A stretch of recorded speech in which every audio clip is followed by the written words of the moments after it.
మీకు అందరికీ తెలిసిందే.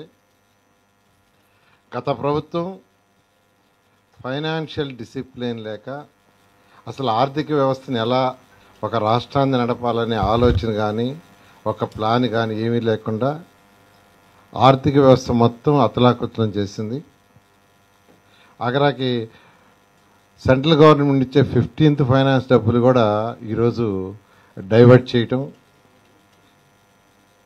అదేవిధంగా మున్సిపల్ శాఖ తీసుకుంటే మున్సిపల్ శాఖలో ప్రజలు అంటే ప్రతి మున్సిపాలిటీ, అది నగర పంచాయతీ కావచ్చు, మున్సిపాలిటీ కావచ్చు, కార్పొరేషన్ కావచ్చు, చట్టం ప్రకారం కేంద్ర చట్టం కానీ రాష్ట్ర చట్టం ప్రకారం ఏంటంటే అది స్వపరిపాలన.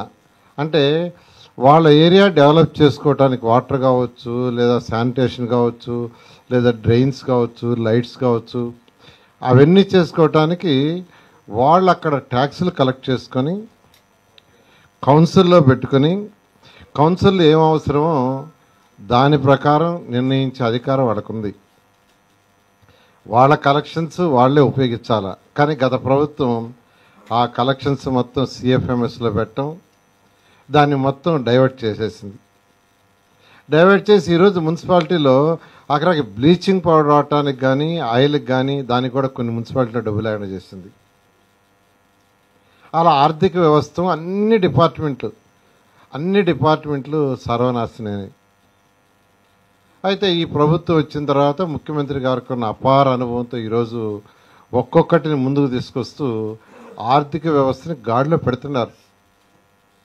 ఇప్పుడు నా శాఖ తీసుకుంటే మున్సిపల్ శాఖకి ఏప్రిల్ 1 నుంచి రాబోయే ఏప్రిల్ 1 నుంచి ఏ మున్సిపాలిటీకి వచ్చే కలెక్షన్స్ ఆ మున్సిపాలిటీలో వాళ్లే ఖర్చు పెట్టుకునేటట్టుగా ఈరోజు క్లారిటీగా బడ్జెట్లో కూడా చెప్పడం జరిగింది. ముఖ్యమంత్రి గారికి ప్రత్యేకంగా ఈ విషయం నేను ధన్యవాదాలు తెలియజేస్తున్నాను. ఈరోజు బడ్జెట్ తీసుకుంటే 3,22,359 కోట్లతో బడ్జెట్ పెట్టారు. దీంట్లో అన్నిటికంటే ఇంపార్టెంట్ ఏంటంటే అందరికీ తెలిసిందే, నా శాఖకు సంబంధించి 13,862 కోట్లు మున్సిపల్ శాఖ కేటాయించారు. అందులో 6,000 కోట్లు యాక్చువల్గా సిఆర్డీకి అలాట్ చేయడం జరిగింది. అన్నిటికంటే ఇంపార్టెంట్, ఎలక్షన్స్కి ముందు ఏదైతే ప్రజలకి ప్రామిస్ చేశామో వాటిల్లో 6 నెరవేర్చడం జరిగింది. ఎన్టీఆర్ భరోసా పెన్షన్స్ 4,000 చేయటం, దానికి 27,518 కోట్లు ఈరోజు బడ్జెట్లో అలాట్ చేశారు. 27,518 అంటే చిన్న అమౌంట్ కాదు, చాలా పెద్ద అమౌంట్. అదేవిధంగా దీపం 2 పథకం, దానికి 2,600 కోట్లు. ఇవి రెండు ఇంప్లిమెంట్ చేసాం. ఏదైతే ఎలక్షన్స్ ముందు చెప్పామో దానికి తగ్గట్టుగా మేనిఫెస్టోలోని ఈ రెండు ఇంప్లిమెంట్ చేయడం జరిగింది. తల్లికి వందనం, ఎంతమంది పిల్లలున్నా వాళ్ళ ఇంట్లో వాళ్ళందరికీ కూడా 15,000 ఇస్తామని చెప్పడం జరిగింది. దానికోసంగా 9,407 కోట్లు బడ్జెట్లో ఇచ్చారు. అది మే లోపల ఆ యొక్క తల్లుల అకౌంట్లోకి వేయటం జరుగుతుంది. ఎందుకంటే ఈ అకాడమిక్ ఇయర్ లోపల ఇవ్వాలని ముఖ్యమంత్రి గారు నిర్ణయించారు. నెక్స్ట్ అకాడమిక్ ఇయర్ జూన్ 12వ తేదీ ప్రాంతంలో స్టార్ట్ అవుతాయి, సుమారుగా జూన్ 12. అందుకని మే ఎండింగ్ లోపల ఈ తల్లికి వందనం అనే యొక్క కార్యక్రమాన్ని పూర్తి చేయాలని ఈ బడ్జెట్లో పెట్టడం జరిగింది. అదేవిధంగా రైతన్నలకు అన్నదాత సుఖీభవ కోసంగా 6,300 కోట్లు, ఇది కూడా యాక్చువల్గా మేనిఫెస్టోలో పెట్టడం జరిగింది. ఈ విధంగా ఏదైతే సూపర్ 6 అని మేనిఫెస్టోలో పెట్టామో వాటిలో 2 ఆల్రెడీ కంప్లీట్ చేసాం. మరొక 2 ముఖ్యమైనవి, అవి కూడా యాక్చువల్గా ఈ మే మంత్లో తల్లికి వందనం, అన్నదాత సుఖీభవ కోసం వీలైన తొందరలో అది కూడా తొందరలో ఇవ్వాలని ముఖ్యమంత్రి గారు నిర్ణయించారు. ఈ విధంగా ఈరోజు బడ్జెట్లో ఏదైతే మేనిఫెస్టోలో ఉండే వాటికి అత్యధిక ప్రయారిటీ ఇస్తూ ఈరోజు ఈ బడ్జెట్ని, ఒక చక్కటి బడ్జెట్ని అన్ని డిపార్ట్మెంట్స్ వాటికి ప్రయారిటీ ఇస్తూ ప్రత్యేకంగా ఎస్సీల సంక్షేమానికి 20,240 కోట్లు, ఎస్టీల సంక్షేమానికి 8,159 కోట్లు, బీసీల సంక్షేమానికి 47,456 కోట్లు, బీసీలకి అత్యధిక ప్రయారిటీ ఇస్తూ ఈరోజు 47,456 కోట్లు బడ్జెట్లో పెట్టడం జరిగింది. అదేవిధంగా అల్పసంఖ్యాక వర్గాల వాళ్ళ కోసం కూడా 5,434 కోట్లు. సో పేదలు నిరుపేదల ప్రభుత్వాన్ని తెలియజేయటానికి ఇంతకంటే వేరే సాక్ష్యం అవసరం లేదు. కానీ జగన్మోహన్ రెడ్డి నేను అల్పసంఖ్యాక అని చెప్పేవాళ్ళు, కానీ ఆయన చేసింది ఏంది? ఏమీ లేదు. మొత్తం ఆర్థిక వ్యవస్థని మొత్తం నాశనం చేసేసి పోయారు. ఈరోజు అమృత్ తీసుకుంటే కేంద్ర ప్రభుత్వం ఇచ్చిన 8,500 కోట్లు మున్సిపాలిటీ దాంట్లో ఇస్తే దాంట్లో ఖర్చు పెట్టలా. ఎందుకు పెట్టలేదంటే మ్యాచింగ్ ఫండ్ ఇవ్వాల. అదేవిధంగా ఏషియన్ ఇన్ఫ్రాస్ట్రక్చర్ ఇన్వెస్ట్మెంట్ బ్యాంకు 2019 ఫిబ్రవరిలో 5,350 కోట్లు నేనున్నప్పుడు శాంక్షన్ చేయించాను. దానికి అక్కడి నుంచి ఫస్ట్ ఇన్స్టాల్మెంట్ వస్తే మ్యాచింగ్ 30%కి అదే ఆగిపోయింది. 2,800 కోట్లు స్వచ్ఛ భారత్లో ఇస్తే దానికి ఫస్ట్ ఇన్స్టాల్మెంట్ వాళ్ళు ఇస్తే దానికి మ్యాచింగ్ అదే ఆగిపోయింది. దీని అంతటి కారణం ఏంటంటే ఒక ప్లానింగు, ప్రాపర్ ఫైనాన్షియల్ ప్లానింగ్ లేక గత ప్రభుత్వం చేసింది. అయితే ఎన్నిటిని ముఖ్యమంత్రి గారు ఇప్పుడు ఒక్కొక్కటి సరిదిద్దుతూ కేంద్ర ప్రభుత్వంతో ఈరోజు ఉన్న యొక్క అవగాహనతో ఒక్కొక్కటి తీసుకుంటూ వస్తున్నాడు. త్వరలో ఈ రాష్ట్రం ఖచ్చితంగా ప్రజలు ఏదైతే నమ్మకంతో ఎన్డీఏని గెలిపించారో వారి యొక్క నమ్మకాన్ని ఒమ్ము చేయకుండా ముందుకు తీసుకుపోతామని తెలియజేస్తున్నాను. మరొక విషయం, ఈ యొక్క వైసీపీ నాయకులు సాక్షి పత్రిక వాళ్ళు ఇచ్చే స్టేట్మెంట్లు చూస్తుంటే నిజంగా ఏదైనా చెప్పే అబద్ధాలైనా అతికెత్తట్టుగా ఉండాలి. ఈరోజు జడ్జెస్ బంగళాలకి స్క్వేర్ ఫీట్కి 10,042 రూపాయలు ఖర్చు అవుతుందని పేపర్లు వేశారు. వాళ్ళ దాంట్లో 10,042 రూపాయలు. ఏదైనా స్టడీ చేసి డీప్గా చేయాలి. యాజ్ ఇట్ ఈజ్గా జడ్జెస్ బంగ్లాస్ తీసుకుంటే సివిల్ అండ్ ఆర్కిటెక్చరల్ కన్స్ట్రక్షన్ వర్క్కి 184 కోట్లు 184.25 కోట్లు ఖర్చు అవుతుందని టెండర్లో పెట్టారు. సివిల్ అండ్ ఆర్కిటెక్చర్ వర్క్ అంటే ఆ బంగ్లాల యొక్క సివిల్ వర్క్కి. ప్లంబింగ్, శానిటరీ ఇన్స్టాల్మెంట్ వర్క్కి 20,78,00,000. ఇంటర్నల్ ఎలక్ట్రికల్ వర్క్కి 43.22 కోట్లు. మొత్తం civil, plumbing, sanitary installation, internal electrical వర్క్కి 248.25 కోట్లు. అంటే ఆ బంగ్లాల్లో ఈచ్ బంగ్లా యొక్క కన్స్ట్రక్షన్ ఇంక్లూడింగ్ ఎలక్ట్రికల్ కావచ్చు, ప్లంబర్ కావచ్చు, వీటన్నిటికీ 248.25 కోట్లు. ప్లింత్ ఏరియా తీసుకుంటే 5,82,161 చదరపు అడుగులు. 5,82,161. సో యావరేజ్ని తీసుకుంటే అది స్క్వేర్ ఫీట్కి 4,264 రూపాయలు అవుతుంది. 4,264 రూపాయలు బంగ్లాలు అవి, గ్రౌండ్ ఫ్లోర్, ఫస్ట్ ఫ్లోర్. అయితే ఆ ఏరియాలో ఎక్కడైతే ఈ బంగ్లాలు ఎన్ని కడుతున్నారో ఆ ఏరియాలోను ఆ బిల్డింగ్లోను వాళ్ళు ఎక్స్ట్రా ఐటమ్స్ కొన్ని అడగటంతో అవన్నీ టెండర్లో పిలిచారు. టెండర్ డాక్యుమెంట్లో క్లియర్గా పెట్టారు. అవేంటంటే సీసీటీవీ, ఎఫ్టీటీహెచ్, హెచ్విఏసి, వీటికి 17 కోట్లు. తర్వాత home automation, additional interior works, modular furniture, retro fitting works, వాటికి 33 కోట్లు. Cost of external infrastructure works such అంటే ఆ మొత్తం లేఅవుట్లో రోడ్లు వేయటానికి external sewerage, external water supply, storm water drains, external electrical works including DG sets, ఇవన్నీ చేయటానికి ఒక 95 కోట్లు. ఇవన్నీ కలిసిన మొత్తం తీసుకుని టోటల్ చేసినా కానీ అది మొత్తం 401 కోటి అయింది. 401.37 కోట్లు. ఇవి కాకుండా different taxes, DMF charges, merit charges, తర్వాత జిఎస్టీ. జనరల్గా మనం ఎవరి దగ్గర హౌస్ కొంటుంటే ఆ స్క్వేర్ ఫీట్ చెప్తారు, ప్లస్ దానికి జిఎస్టీ మళ్ళీ కట్టాలా. ఇక్కడ టెండర్లో అది కూడా వచ్చేస్తుంది. ఇవన్నీ వేసుకుంటే 492 కోట్లు. అయితే వాళ్ళు సాక్షి వాళ్ళు ఇచ్చింది ఏంటంటే 10,042. ఇలా సెక్రటరియట్స్ తీసుకున్న అంతే. సెక్రటరియట్ బిల్డింగ్స్ తీసుకున్న ఏదైతే civil work, electrical work, plumber work తీసుకుంటే అది 4,342. దాన్ని కూడా 9,430గా చిత్రీకరించారు. ఏరియా కూడా 5,90,761 చదరపు అడుగులైతే ఏరియా తగ్గించి 5,28,100 వేసి కాస్ట్ పెంచారు.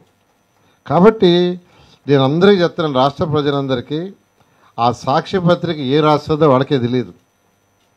ఇవన్నీ యాక్చువల్గా ఏంటంటే యూనిట్ రేటే, ఈపీసీ కాంట్రాక్ట్ కూడా కాదు. ఈపీసీ కాంట్రాక్ట్ కూడా ఎస్ఆర్ రేట్స్ ఏదైతే ఉన్నాయో దాని ప్రకారం ఇచ్చాం.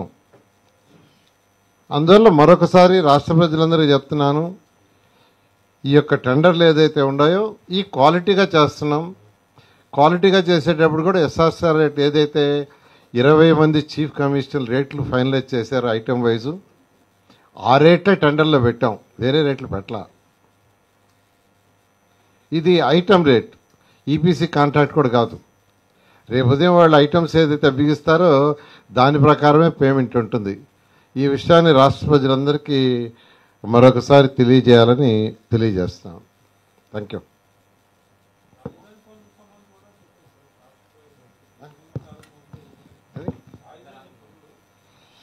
రాజధాని పనులు యాక్చువల్గా అంటే టెండర్లు ఆల్మోస్ట్ 90% యాక్చువల్ కాల్ఫర్ చేసాం, మరొక 10% ఉన్నాయి. అయితే ఎలక్షన్ కమిషను టెండర్లను అవార్డ్ చేయొద్దు, పిలుచుకోమన్నారు. అందువల్ల అన్నీ పిలిచాము. ఎలక్షన్ 8వ తేదీ యాక్చువల్ కోడ్ ఉంది. ఒకవేళ కోడ్ ఈ లోపల తీసేస్తే ఓపెన్ చేస్తాం, లేదంటే అవి కోడ్ అయిపోగానే 8వ తేదీ అయిపోగానే 9వ తేదీ ఆదివారం వచ్చింది, 10వ తేదీ యాక్చువల్గా టెండర్లు ఓపెన్ చేయడం జరుగుతుంది, 11వ తేదీ వాళ్ళకి అవార్డ్ చేయడం జరుగుతుంది. అట్లా ఒక పక్కా ప్లాన్గా ముందుకు పోతున్నాం. అంతేకాకుండా ఈ ప్రాజెక్ట్ మొత్తం సెల్ఫ్ ఫైనాన్స్ ప్రాజెక్ట్. అంతకుముందు జగన్మోహన్ రెడ్డి దీని మీద కూడా పెద్ద కామెంట్ చేశాడు. ఏమని? రాష్ట్ర ప్రజల యొక్క ట్యాక్స్లని తీసివి అక్కడ లక్షల కోట్లు ఖర్చు పెడుతున్నారని. కానీ అమరావతి క్యాపిటల్ సిటీ చాలా క్లియర్గా ఆ రోజు డిజైన్ చేసేటప్పుడే దీన్ని ల్యాండ్ పుల్లింగ్లో ల్యాండ్ తీసుకున్నాం. 34,000 ఎకరాలని కేవలం 58 రోజుల్లో రైతులు ఒక్కటంటే ఒక లిటికేషన్ ల్యాండ్ ఇచ్చారు. ఆ రోజు డిజైన్ చేసినప్పుడు ఒక 5,000 ఎకరాలు నెట్ మిగులుతుంది అంటే వాళ్ళు ఇచ్చే దాంట్లో కానీ ఆల్రెడీ ఉన్న రోడ్లలో మిగిలింది కానీ గవర్నమెంట్ కానీ. దీంట్లో సుమారుగా ఒక 1000 నుంచి ఒక 1,200 ఎకరాలు డిఫరెంట్ కంపెనీస్కి, విట్ కావచ్చు, ఎస్ఆర్ఎం కావచ్చు, అమృత్ కావచ్చు, ఇలా నేషనల్ ఇంటర్నేషనల్ కంపెనీలకి ఇవ్వాలని, హోటల్స్కి, స్కూల్స్కి. మిగతా ల్యాండ్ని యాక్చువల్గా మానిటైజ్ చేసి బ్యాంకుల్లో లోన్ తెచ్చుకొని తర్వాత రేటు పెరిగిన తర్వాత అది అమ్మి తీర్చే పద్ధతి. అంటే రాష్ట్ర ప్రజలు కట్టే ట్యాక్స్లో ఒక్క పైసా కూడా దీని మీద పెట్టకుండా చేయడానికి ఆ రోజు ముఖ్యమంత్రి గారు దీన్ని డిజైన్ చేశారు. అందుకని ఇప్పుడు కేంద్ర ప్రభుత్వం ఈరోజు హట్కో లోన్ కావచ్చు, ఏడీబీ కావచ్చు, వరల్డ్ బ్యాంక్ లోన్ ఇస్తుంది. అవి తీసుకుంటున్నాం, ప్రాజెక్టుని టేకప్ చేస్తున్నాం. ప్రాజెక్ట్ టేకప్ చేస్తే ల్యాండ్ వాల్యూ ఇంకా పెరుగుతుంది. ల్యాండ్ వాల్యూ పెరిగిన తర్వాత ఆ ల్యాండ్ని ఆక్షన్ వేసి అమ్మి ఆ రీపేమెంట్ చేస్తాం. కాబట్టి రాష్ట్ర ప్రజలందరికీ మరొకసారి చెప్పేది, జగన్మోహన్ రెడ్డి గారు చెప్పినట్టుగా రాష్ట్ర ప్రజల మీద ఒక్క పైసా బర్డన్ ఉండదు. మీరు కట్టే ఏ ట్యాక్స్ ఒక్క పైసా కూడా దీని మీద ఉపయోగించము. ఇది సెల్ఫ్ సఫిషియెంట్ ప్రాజెక్ట్. ఇవాళ బడ్జెట్లో కూడా చాలా క్లియర్గా అది చెప్పడం జరిగింది. అదేవిధంగా యాక్చువల్గా ఈరోజు ముందుకు పోతూ ఉంది. ఈ ప్రాజెక్టు 3 సంవత్సరాల్లో కంప్లీట్ చేయాలని ముఖ్యమంత్రి గారు ఆదేశించారు. ఈ ఎమ్మెల్సీ ఎలక్షన్ రాబట్టి కొద్దిగా మాకు ఒక 1 మంత్ కాస్త దాన్ని టెండర్లు ఓపెన్ చేయడంలో డిలే అయింది. ఈ టెండర్లన్నీ 10వ తేదీ ఓపెన్ చేసి 11వ తేదీ వాళ్ళకి ఆర్డర్స్ ఇచ్చి బహుశా 15-16 తేదీల్లో మంచి రోజు చూసి యాక్చువల్గా వర్క్ స్టార్ట్ చేయడం జరుగుతుంది.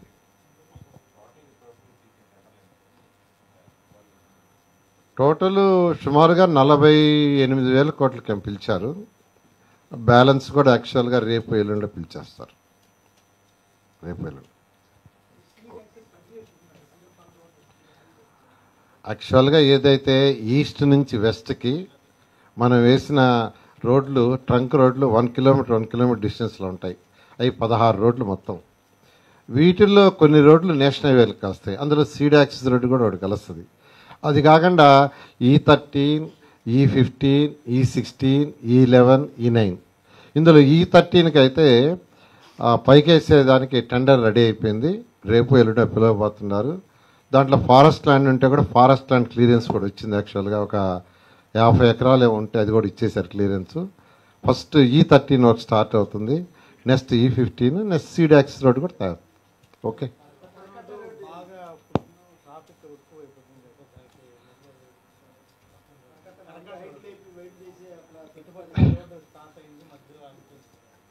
కరకట్ట రోడ్డు యాక్చువల్గా ఏంటంటే మొన్నే ఫైనల్ చేశారు. అది ఇరిగేషన్ డిపార్ట్మెంట్ వాళ్ళతో కూర్చొని ఇరిగేషన్ డిపార్ట్మెంట్, సిఆర్డీఏ, ఏడీసీ కూర్చొని డిస్కస్ చేశారు. ఫైనల్గా 2 పక్కల వాల్ కట్టేటట్టుగా, ఏది ఆర్సీసీ వాల్ కట్టేటట్టుగా యాక్చువల్గా అది 4 లైన్ రోడ్ కింద యాక్చువల్గా డిసైడ్ చేశారు. టెండర్ బహుశా ఒక 1 వీక్ లోపలే దాన్ని కూడా పిలుస్తారు. పిలిచి అది కూడా టేకప్ చేయడం జరుగుతుంది.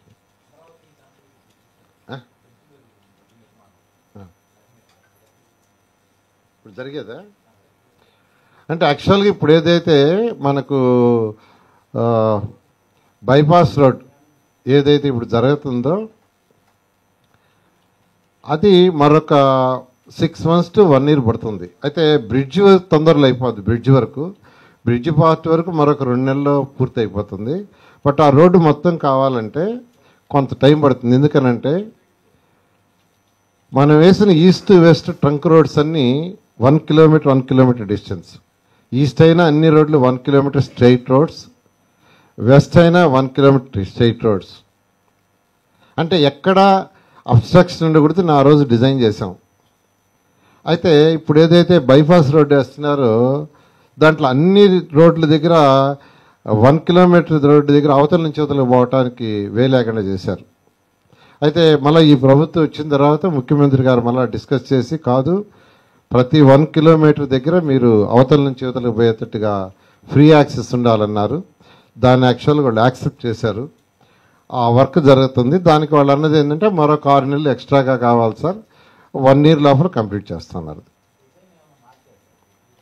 డిజైన్ ఏం మార్చలేదు, same design. Okay, thank you.